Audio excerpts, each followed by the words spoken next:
फुटलेल्या खासदारांना तुडवा, उद्धव ठाकरेंचा वर्धापन दिनाच्या कार्यक्रमातून आदेश, समोर या, पाय जागेवर राहणार नाही, एकनाथ शिंदेंचाही इशारा।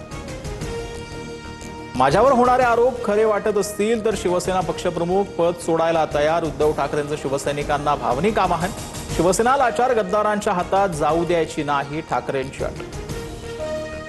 वर्धापन दिन मेळाव्यातून उद्धव ठाकरेंचा ओमराजे निंबाळकरांवर निशाणा, कपळावरचा गद्दारीचा शिक्का पुसायला तुम्हाला किती वेळ लागणार, ठाकरेंचा हल्ला बोल, तर कुणाला भेटत नव्हतो तर निवडून कसा आलास, ठाकरेंचा सवाल।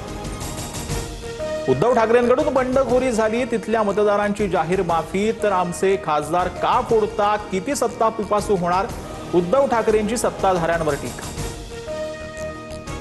मी डॉक्टर नसलो तरी अजूनही ऑपरेशन करतो, ऑपरेशन करायला वाघाचं काळीज लागतं, लांडग्याचं नाही, ऑपरेशन टायगर बनून एकनाथ शिंदेंनी डिवचलं।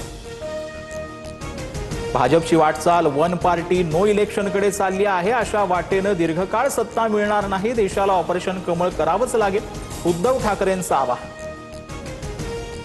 संजय राऊत बोलताना तोंड सांभाळा, एकाही खासदाराच्या केसाला हात लावून दाखवा, अंगावर आला तर शिंगावर घेऊ, रामदास कदम यांचा इशारा। उपमुख्यमंत्री एकनाथ शिंदे कोल्हापूरकडे रवाना, केंद्रीय गृहमंत्री अमित शहांची उद्या कोल्हापुरात जाहीर सभा, एकनाथ शिंदे उपस्थित राहणार। केंद्रीय गृहमंत्री अमित शहा 2 दिवस कोल्हापूर दौऱ्यावर, अंबाबाई मंदिरात दर्शन घेणार, उद्या पोलीस परेड मैदानात शहांची जाहीर सभा।